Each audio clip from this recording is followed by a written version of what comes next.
Друзья, всем привет! Вы на канале Варанча. Мы улетели с Доминиканы и прилетели в одну из самых необычных стран.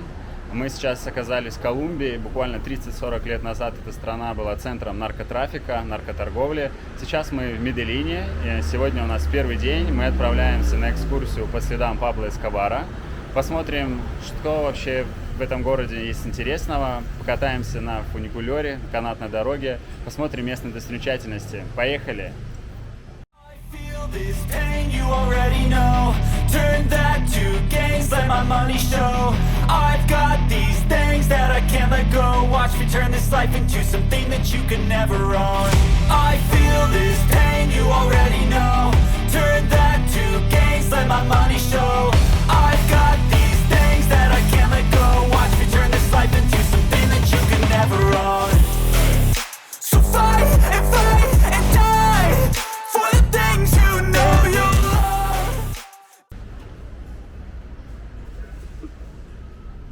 Наша машина. Мы поедем на этой машине на экскурсию. Пабло Эскобар. Это наш гид. What's your name? My name is Daniel. Nice to meet you. Ну, все, заходим. В общем, мы приехали в первое место. Это мемориальный парк, который посвящен жертвам руки Пабло Эскобара. Интересный факт, то, что здесь перед тем, как построили парк, территория не особо большая, здесь находился дом Пабло Эскобара, в котором он жил до 1988 году. Гид нам рассказал, то, что этот дом, это то место, где на него хотели совершить одно покушение, и картель, с которым сражался Пабло Эскобар, картель Кали, они заложили бомбу в машину прямо на входе в его дом. Но так сложилось, что Пабло вышел раньше, и машина взорвалась, но никто не пострадал, потому что стены в доме были пуленепробиваемые, бомбы невзрываемые. В общем, Пабло в этом доме был недосягаемый. Правительство решило снести этот дом, его полностью разрушили, и здесь построили такой парк. В центре парка находится такая большая мемориальная стена. Здесь очень много точечек, 43 900, если я не ошибаюсь. Это все люди, которые пострадали от руки Пабло Эскобара на территории Медельина. С этой стороны по годам расписано, когда проходили какие теракты, когда что взрывали. И здесь есть пару интересных моментов, я хотел показать. Сейчас я найду. Ну вот, я нашел. Интересная такая история, то, что Пабло Эскобар хотел, чтобы банки забирали его деньги и переводили с одного банка в другой банк, чтобы правительство не могло выяснить, откуда приходят эти деньги. Но так как все банки отказывались, что сделал Пабло Эскобар? Он просто начал взрывать все банки. Здесь был один банк, он называется банк Кафетера. За один день было взорвано около 5 отделений этого банка. Потом начали взрывать и другие банки, то есть все банки, которые хотели принимать деньги, подвергались атакам и взрывам. И еще есть очень интересный момент, то что в самом начале этой таблички написано о взрыве американского посольства в Боготе. Тоже очень интересная история. Наш гид сказал нам, что когда Пабло Эскобар был в Америке, он фотографировался на фоне Белого дома, но когда правительство узнало о том, что Пабло Эскобар преступник, наркобарон, они отменили его американскую визу. Что сделал Пабло? Он просто взорвал американское посольство в Боготе. В общем, история на самом деле очень ужасная. Что делал этот человек, это, конечно, просто жесть. Он убивал всех. Там также есть даты и таблички. Написано о том, что когда Пабло объявил награду за полицейских, за убийство полицейских, там взрывали каждый день, убивали по 50, по 60 человек. За один раз взорвали целый автобус, где было 120 полицейских. Забирали у них эмблемы полицейские, относили Пабло и получали за это деньги.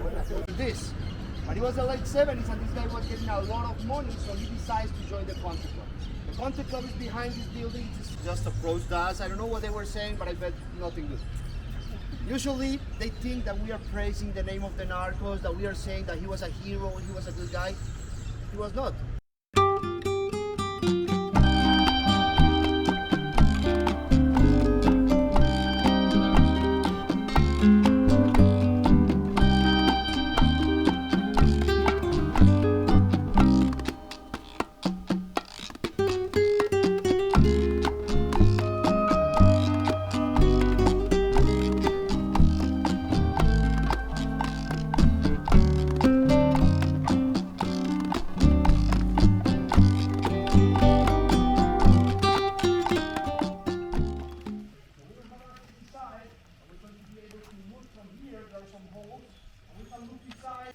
приехали в тюрьму Пабло Эскобара, которая называется Ла Кафедрал.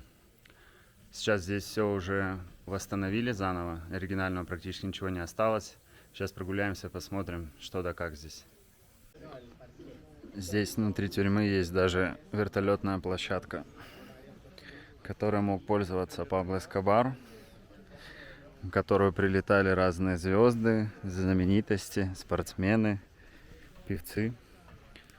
Сейчас вся эта тюрьма, она уже построена заново.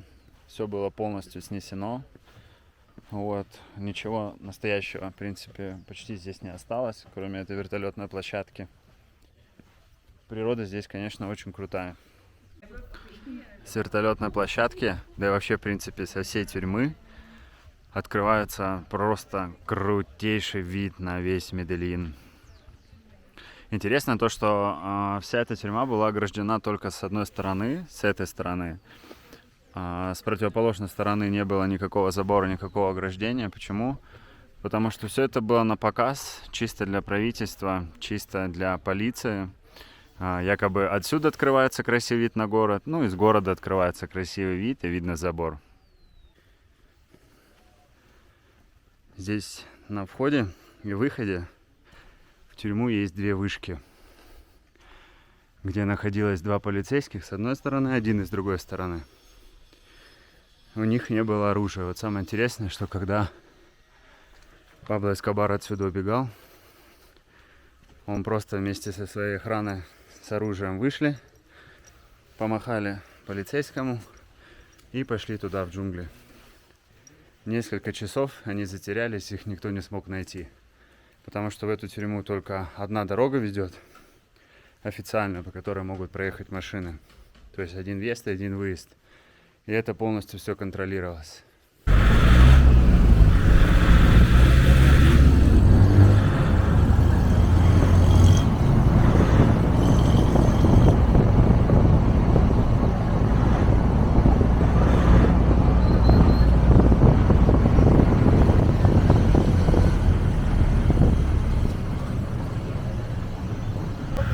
Сейчас приехали в район, называется Эльдорадо. Это тот район, где жил Пабло Эскобар тоже в Медельине.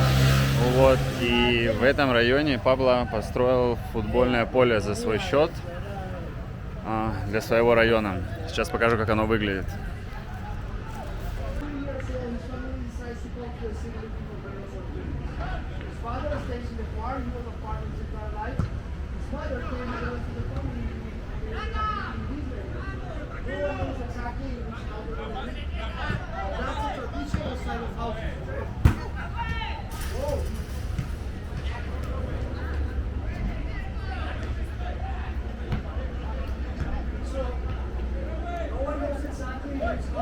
Я надеюсь, он целился не в меня.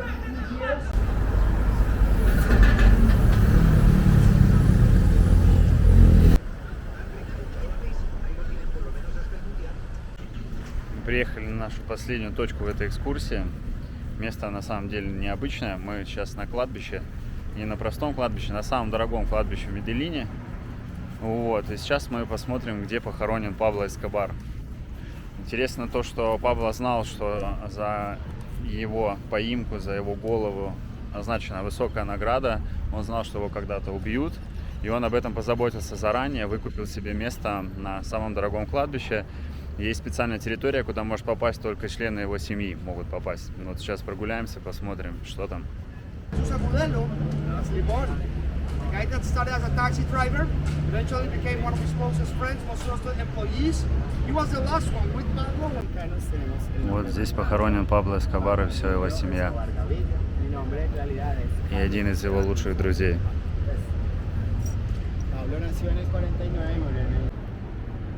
Виды, конечно, с кладбища открываются очень крутые. Да вообще Медельин очень красивый город. Вокруг горы. Он как будто в котловине какой-то.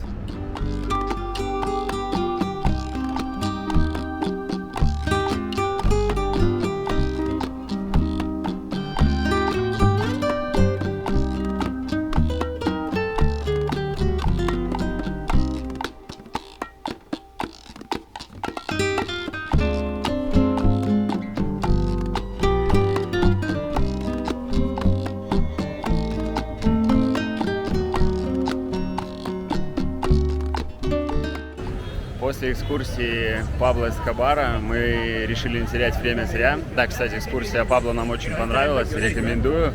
Мы потратили буквально 4 часа, но мы побывали в 4 очень крутых местах. Первое, что мы посетили, это футбольное поле Эльдорадо, которое построил Пабло. Второе, что это было, это его тюрьма, где он прятался, чтобы не экстрадироваться в США. Третье – это дом, его резиденция, которую пытались взорвать. И четвертое – это кладбище, где он похоронен. Сейчас мы приехали на центральную площадь, старый район Медельина. Площадь называется Батера. У меня за спиной очень красивое здание. И известна эта площадь тем, что здесь очень много крутых скульптур. Я сейчас покажу, как они выглядят. Сегодня суббота, народа очень много. Вот эти скульптуры. И здесь более 10 штук. Фернандо Батера очень известная личность здесь. Я думаю, что многие слышали про него, потому что его скульптуры и картины выставлены во многих городах мира. И особенность его скульптур состоит в том, что они, скажем так, объемные животные, объемные женщины. В общем, сейчас погуляем, посмотрим. Вот, например, кошка. 1993 год. Бронза написано. И здесь очень красивое здание. Дом культуры, вроде как-то так.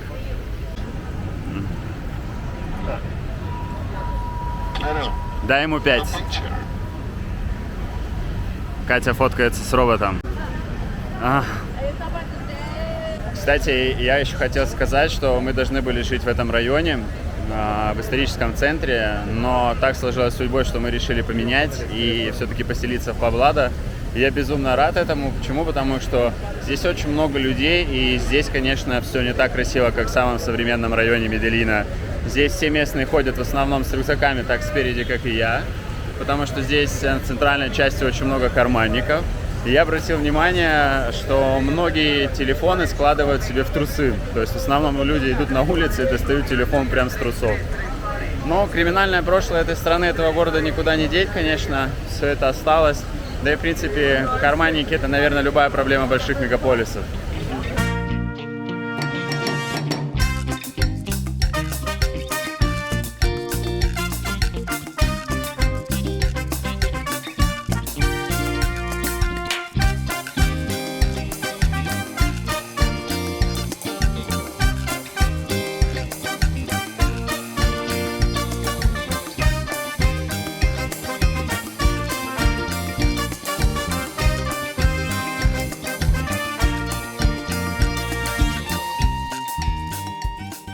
Недалеко от центральной площади Батера, в этом же районе, если прогуляться через колоритную улочку, которую увидели только что на видео, можно попасть в Парк Света. Место, конечно, очень интересное, но я думаю, что мы пришли не особо вовремя. Сейчас объясню почему.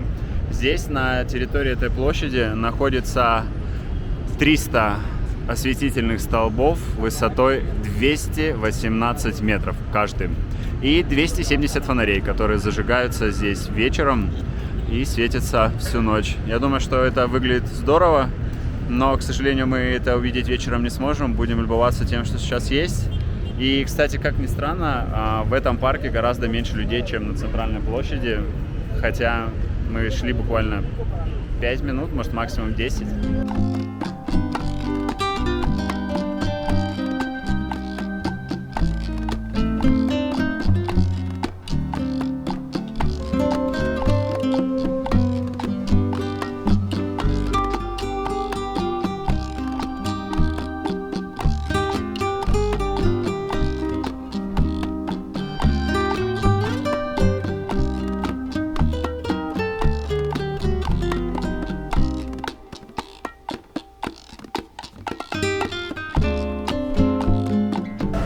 Приехали в северную часть Медельина, чтобы покататься на канатной дороге метро Кейбл.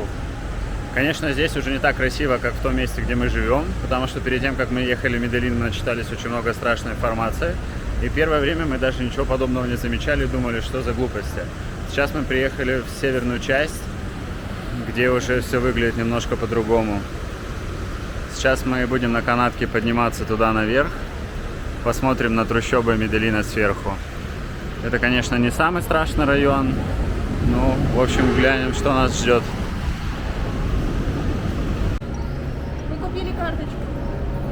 за 6 тысяч колумбийских песо на человека. Нам дали одну карточку, видимо, туда положили деньги.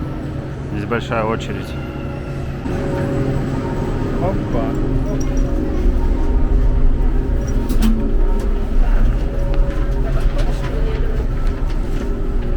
Все, мы с тобой два туриста.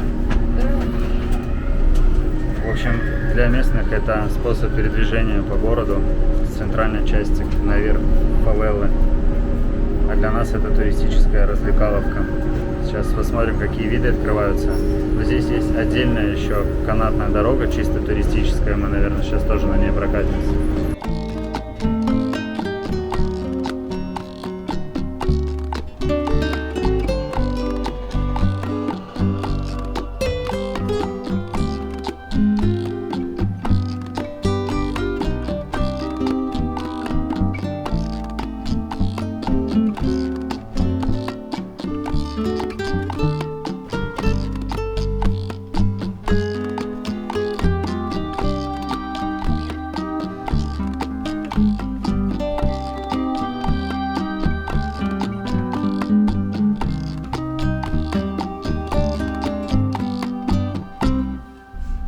Сели на вторую канатку, которая идет в национальный парк Арви, где можно погулять, посмотреть какую-то природу. Гулять мы там не будем, мы просто решили покатиться на канатке. И вот уже у меня за спиной почти весь Медельин, ну как почти, северная часть Медельина. Интересно то, что мы сели на канатку в самом-самом низу. Ну вот, и поднимаемся уже где-то минут 15 в общей сложности. Мы делали одну пересадку. Виды, конечно, открываются крутые. Здесь уже канатка чисто туристическая, поэтому кроме нас никого нету. А до этого поднималось очень много людей. В кабинке где-то по 8 человек обычно сидит, потому что люди живут здесь, в этих домах. Я вот представляю, ты живешь где-то здесь и каждый день спускаешься на работу в город и потом поднимаешься обратно. Как-то так. Здесь уже виды поменялись.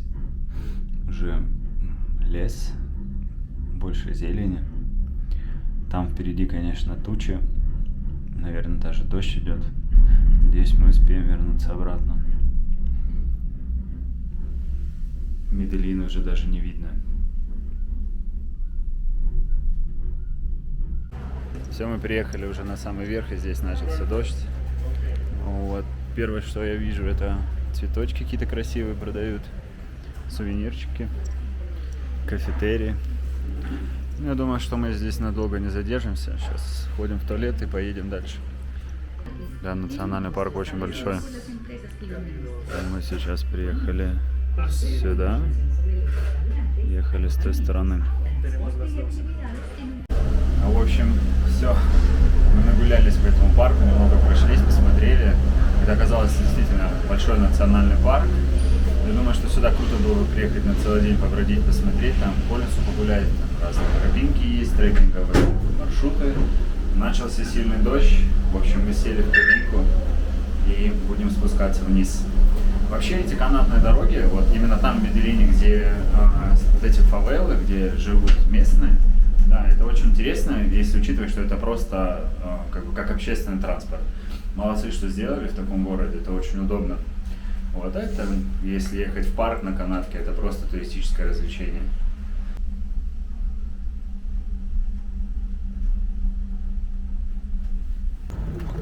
Ну что, друзья, наш выпуск Медельина подходит к концу. Мы уже приехали в аэропорт, мы уже сидим в самолете, сейчас будем улетать в следующий город.